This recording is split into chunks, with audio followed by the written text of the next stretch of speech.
Greetings, fellow YouTubers. In this video, I'm going to talk to you about languages and how you may best learn a language. Now, I consider myself somewhat of a specialist in languages. I speak Spanish more or less fluently, French a little less, Portuguese a little less, and I have spent a lot of time studying German, Dutch, and I don't speak German or Dutch fluently, but I've delved into it a fair bit.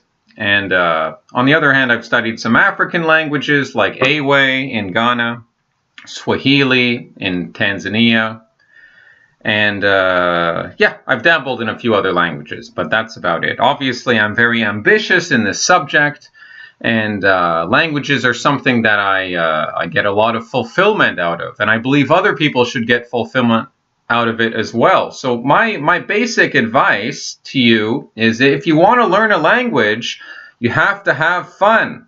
No joke. I mean, I know I joke a lot, but I'm quite serious. You have to have fun in order to put your mind in the state where you're going to make connections quicker, or more quickly, I should say, and that way you're gonna be in an optimal state to learn. And learning a language is something that you can do by reading, by practicing your writing, by listening, and by speaking. So there's 4 different categories to your learning. And for me, when I say having fun, I mean approaching the language on your own terms. You can't suffer if you're stressed all the time. You're not going to learn very quickly. There has to be some intrinsic reason, and that motivation allows you to learn the language much more effectively. So, for example, if you like music, I hope you do, because music or the radio is one of the best ways to engage yourself. You have to be engaging yourself with the language on a regular basis. Now, in the beginning, it's true that you probably should study with a teacher if you can, and you should study grammar. Grammar is very important to learning a language. People don't understand what grammar is. They think it's like these specific rules, like you have to put a comma in a certain place, and you have to use it. And it's not really things like that. Grammar is basically how a language operates. So, for example, we use the word do a lot in English. Like, did you study yesterday? Yes, I did. So in that sense, we're using do. The word do is not so important. That's not the important verb. But you see, we're using that when we ask and answer simple questions. And that's very hard for people to understand, like the concept of do. If someone's in Spanish, they wouldn't be there would be no equivalent translation there. They would just say, if they wanted to ask, did you study yesterday? The translation would be more like, you study yesterday? So there wouldn't be this other verb there. Not in the sense I'm using it. So yeah, you have to understand that when you're learning a language, the categories are going to be new. Not everything is going to match in this new language. There's not going to be certain grammatical concepts. Certain words or vocabulary will have no translation. There will be other concepts and grammatical structures that are entirely new to you. So you have to be open to that. You have to have fun with it, because once you start getting frustrated, you're going to stop studying. And even if you do study and you're frustrated, that's awful. It has to be a fulfilling process. I see no other way forward, and I don't believe people are going to master a language that they don't enjoy. So you should probably have some reason for studying the language in the first place, like you're interested in the culture, or you're interested in a type of music in that culture, or you read novels from a certain author in a different language. Whatever that reason is, if you're working with people, if you're employing people, that it has to be a pretty important reason that's going to bring you to that language. And then yeah, once you get your grammar, and you've been studying with a teacher, once you get to a certain point at the intermediate level, you can start studying on your own, or at least in smaller groups. Personally, I don't believe there's much point in studying in a group setting, in a group class.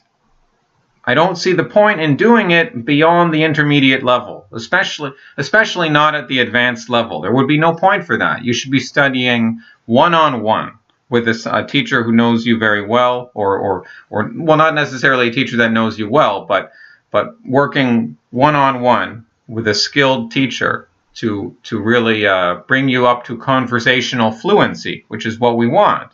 And I've talked about this before about small groups behaving very differently from bigger groups. So generally, the dynamics change after about 5 people.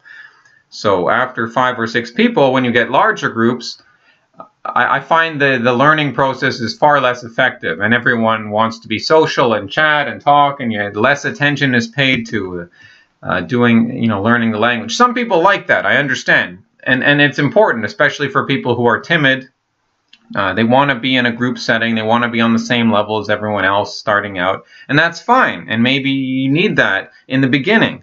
But if you're going to really be like an adult, or you're going to be fluent, that requires you to really do homework on your own and of your own motivation, right? So you do your own homework and listen to the radio. You can do that online. There's a million different stations in any language you want. Well, I'm talking about most of the major European languages. If you want to study the Awe language, like I've been studying, and that's not very easy at all. So obviously, I'm talking about the major languages, Spanish, Portuguese, Russian, French, all of these languages, and certain other global languages like Mandarin and Arabic. Yeah, you'll be able to find all of that stuff online. I recommend this site, I believe it's called TuneIn.com. If you simply Google French talk radio or Spanish talk radio, you will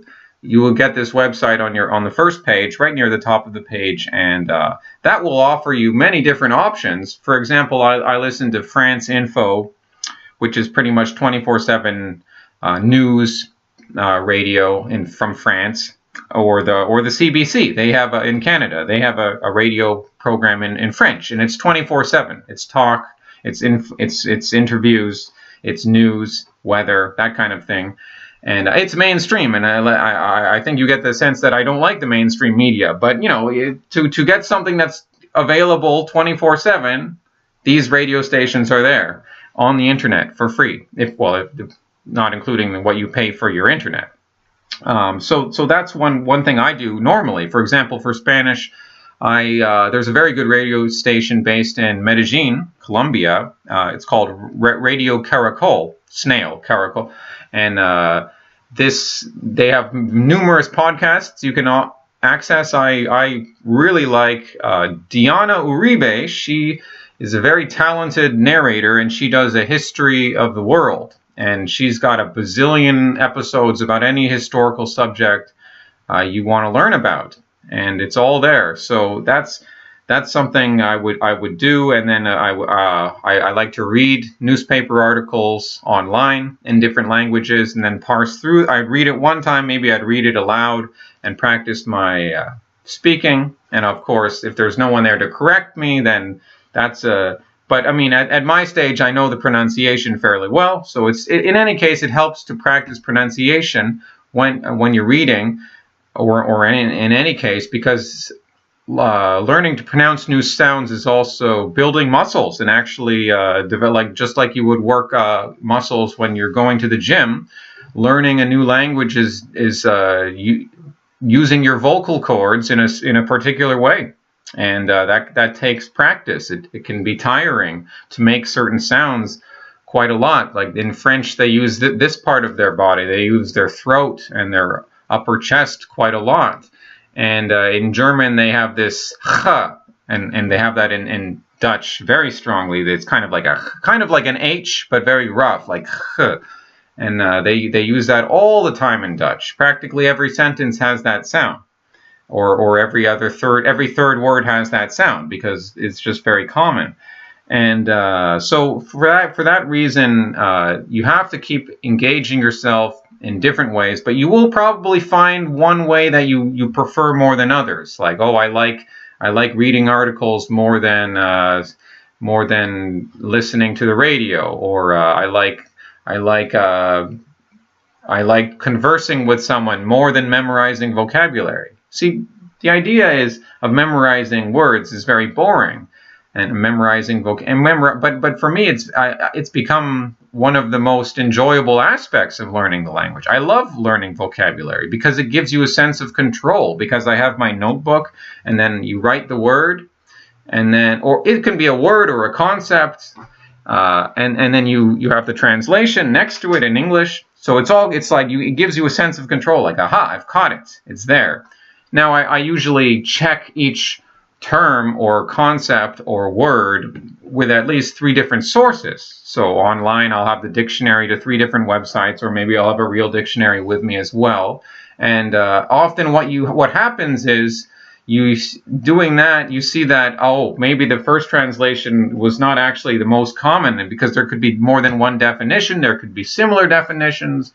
There are sometimes you want to limit it down. You don't want to give yourself too many similar words as a definition, because that'll just confuse you. But on the other hand, if a word has very distinct meanings, you ought to write them down. You got to have that sense of control, and this is what I like. So I literally have several dozen notebooks which are completely filled up with my own handwriting, and it's just like on the left hand side of the page it's in one language, on the right hand side of the page it's in English, and it's just this continuous archive that I've been developing for years now. So it's like I've memorized most of the major Spanish vocabulary and French vocabulary and Portuguese vocabulary, and these are all Latin languages, so that helps because it's kind of a family, the Latin languages, and you start to recognize words, and I mean, Portuguese and Spanish are so similar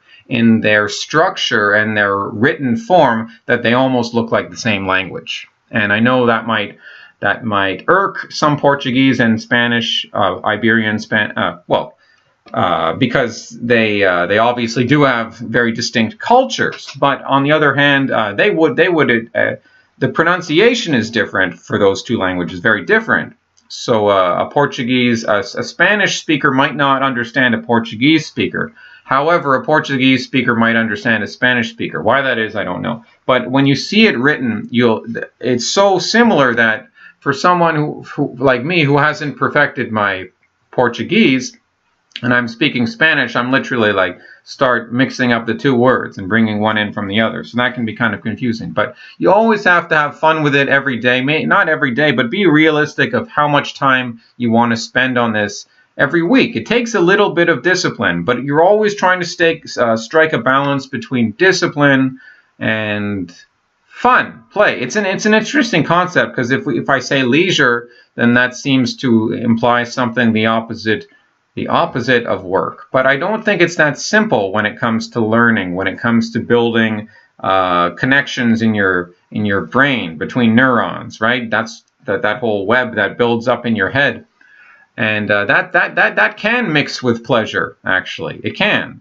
And it can even be an unconscious process. I don't necessarily believe sleeping with a book under your pillow and you're going to memorize that language. Some people actually, apparently Edgar Cayce could do that, but that's obviously not, most of us aren't like Edgar Cayce. Edgar Cayce was a famous medium, but he wasn't so much into languages, but he could absorb information literally just from being around it. But I'm getting at more like if you're listening to a song again and again and you like the song, it's not necessarily true that you have to be consciously aware of every lyric, of every verse, of every word throughout the entire song. You can allow yourself to drift a little. I mean, conscious attention is important, but still, the fact that you made an effort to put that song on, some of your unconscious is going to be absorbing those words. Maybe it's just the structure of the language. Maybe you might not have a full understanding of what the meaning of this, but the structure, right? It's language is often cues. It's body language. It's a whole bunch of other things. These cues you're picking up on. So when you study something, when you observe something, you can often learn to mimic it before you understand the deeper meaning, right? We're much better at mimicking, and then the understanding comes later. Children do this very easily, and it's true that if a small child is raised in an environment where 3-4 languages are being spoken more or less equally around that child, the child will learn all of those languages effortlessly, and they'll take it all on. They have that ability, and a lot of it's just they have a lot of time. Language is time. Think of the 10,000 hours. Now, there was that author Malcolm Gladwell, and he's controversial as well. He has lots of interesting ideas, but he had this idea that once you get to 10,000 hours, you've kind of reached the genius stage, and you're not really there. He's kind of disagreeing with the concept of genius. He's saying, hey, look, a lot of these people like Mozart, for example, they just got to their 10,000 hours. Okay, so Mozart was, his father was making him play the piano and engaging him in music since he could walk. And it was like a regular weekly thing. So all the hours, they really add up. And if you're hardworking, and if you lived, and obviously at some point he must have, I hope Mozart enjoyed he must have enjoyed what he was doing. I can't imagine that Mozart hated music, or that he was like, oh, I would rather be doing something else. I mean, I think at some point it must have become self-motivating. But he had those hours. Those hours were there. And you don't really need 10,000 hours. You probably need a few thousand to get to a kind of a fluent, let's say an intermediate level where you can basically hold a conversation with someone. It might not even be 1,000. I mean, really, to get to the level where you can express yourself in a foreign country, like talk about yourself a bit, maybe not understand people, but be able to express yourself. I don't think that's so hard to get to if you really learn the basic grammar of any language. You could get there with 100 or 200 dedicated hours, meaning studying in a class, doing your homework, memorizing vocabulary. Devoting that time, you could get it done in half a year or a year. Sure. Especially for a language like Spanish or some European language. Now, it's a bit different if we're talking about Mandarin or Hindi or some of these languages with their own alphabets. Okay, one of the advantages you will have as a Westerner, as someone who speaks a language with Latin script, with a Latin alphabet, is it's easy because you have a head start, because the alphabet is going to help you.